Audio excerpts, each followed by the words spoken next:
성도 여러분 반갑습니다. 오늘도 우리 주님이 함께 하시는 복된 하루 되신 줄로 믿습니다.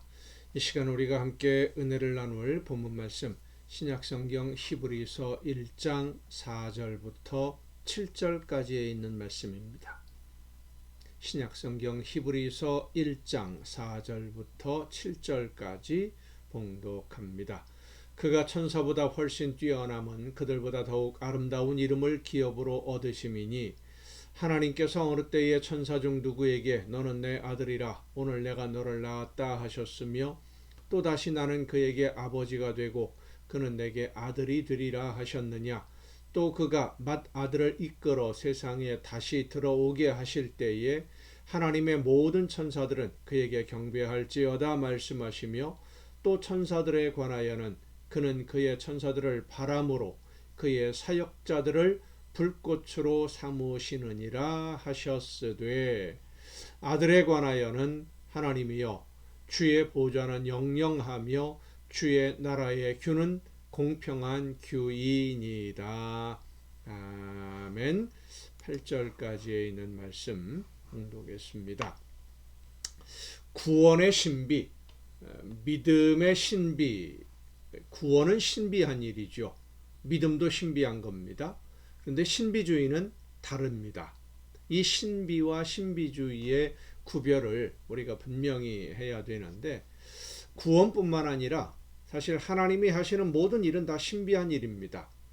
이 신비라고 하는 단어 자체가 지식이나 지혜로 알 수 없는 오묘한 일, 이렇게 성경 사전에 설명하고 있는데 하나님이 세상을 창조하신 것도 우리의 지식으로는 이해할 수 없는 신비입니다. 아무리 지금 많은 과학으로 분석을 하고 역추적을 해 나가고 한다고 하더라도 하나님이 이 모든 만물을 어떻게 창조하셨는지 시작이 어떻게 되었는지 정확하게 과학적으로 증명할 수 있는 사람 아직 없지요. 아무리 해도 그것은 안 될 겁니다. 하나님이 하신 일이기 때문에. 그뿐만이 아니라 하나님의 뜻을 거역하고 불순종하는 모든 사람들을 끝까지 사랑하시는 것도 신비이고 하나님의 사랑으로 모든 사람을 구원하시기 위해 예수님을 이 세상에 보내시는 것도 신비입니다.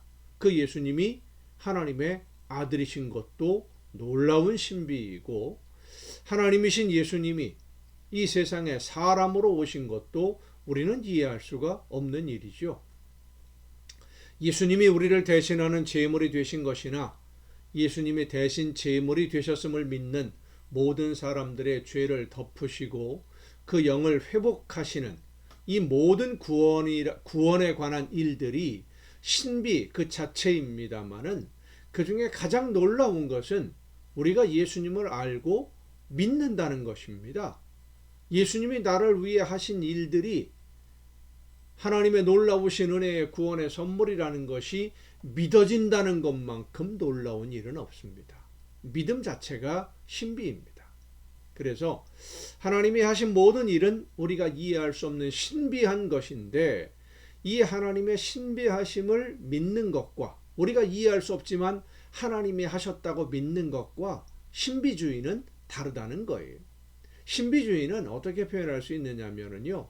모든 신앙생활을 일상생활의 모든 것을 하나님과의 영적인 체험을 통해서만 해나가는 매일매일 영적인 체험을 통해서 매일매일을 살아가는 그런 신앙 형태를 신비주의라고 말합니다. 쉽게 표현하면 직통계시를 통해서 하나님의 음성을 직접 듣고 하나님의 말씀을 듣고 하나님과 대화를 나누고 매일매일의 일상생활의 일거수일투족을 하나님의 지시를 받아서 하게 되는 이거 먹어라 그러면 먹고 저쪽으로 가라 그러면 저쪽으로 가고 오늘 오른쪽으로 가지 말아라 그러면 왼쪽으로 가고 이런 일종의 무속 종교와도 같은 그런 형태 그걸 신비주의라고 우리가 보통 말합니다.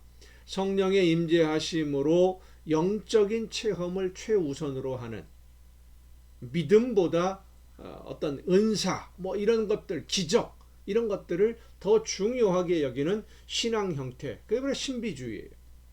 그래서 이 신비주의적인 신앙생활을 하는 사람은 늘 하나님과 대화를 한다고 하면서 영적인 존재인 천사를 통해서 하나님의 말씀을 전해 듣는다라고 이야기하는 경우도 많지요. 그래서 내가 전하는 말은 하나님의 말씀인 것처럼 모든 사람들에게 믿게 만들고, 또 그런 신비주의적인 신앙생활을 하는 성도들은 그런 말을 하나님의 말씀이라고 철석같이 믿고 모든 일에 하나님의 응답을 받으려고 하고, 내가 지금 이런 일을 하려고 하는데 하나님에게 기도해서 응답을 받아달라. 내가 이런 사업을 시작하려고 하는데 이게 하나님이 원하시는 건지, 어떻게 해야만 내가 성공할 수 있는지 응답을 받아달라. 죄송합니다. 마치 무슨 일이 있을 때마다 무당 찾아가고 점쟁이 찾아가서 물어보는 것과 같은 그런 신앙 형태를 신비주의자라고 이제 이야기를 하는 것인데, 유대인들은 천사를 하나님의 대리인이라고 믿었습니다. 죄인인 사람과 하나님 사이를 연결해주는 일꾼, 그게 천사라고 믿었어요. 그래서 유대인 사회에서의 이 천사 숭배는 신비주의적인 신앙생활, 그러니까 천사를 통해서 말을 듣고 천사를 통해서 응답을 받고 날마다 그렇게 살아가는 신비주의적인 신앙생활을 하는 사람들을 의미하는 것이었죠.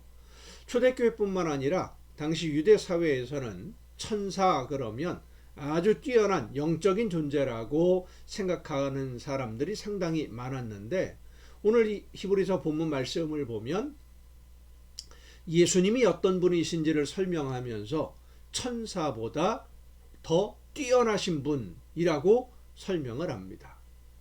천사보다 뛰어나다, 훨씬 더 뛰어나다라고 하는 것은 천사는 비교할 상대가 되지 않는다라고 하는 의미죠. 어느 정도로 뛰어나다고 설명을 합니까? 천사는 하나님의 일을 하는 일꾼이요 심부름꾼이지만, 심부름하는 존재가 천사지만, 예수님은 하나님의 아들이시고 하나님이시고 모든 천사들의 주인이시고 세상 만물의 주인이시다라고 선언하는 겁니다. 온 세상을 구원하실 메시아이면서 온 세상을 다스릴 주인이시라는 말씀이에요.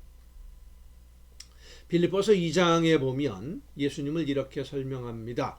이러므로 하나님이 그를 지극히 높여 모든 이름 위에 뛰어난 이름을 주사 하늘에 있는 자들과 땅에 있는 자들과 땅 아래에 있는 자들로 모든 무릎을 예수의 이름에 꿇게 하시고 모든 입으로 예수 그리스도를 주라 시인하여 하나님 아버지께 영광을 돌리게 하셨다라고 말씀하고 있습니다.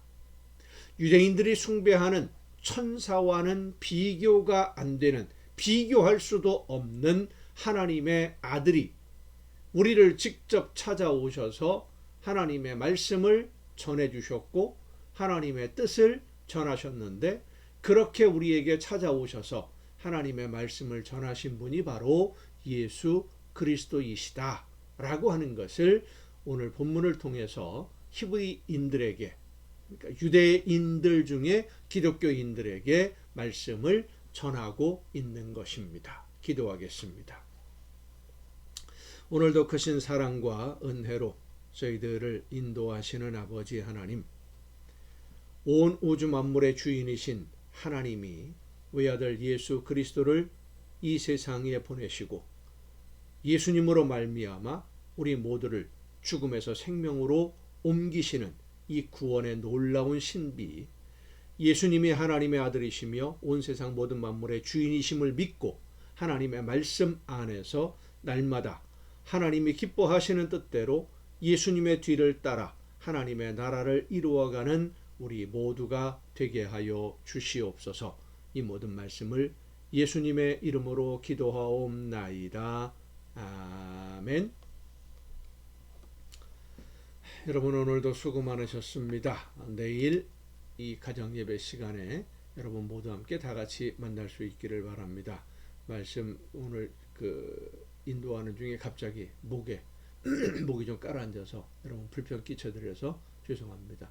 감기 걸린 건 아니고요. 갑자기 목에 뭐가 좀 걸려서 그렇습니다. 내일 뵙겠습니다.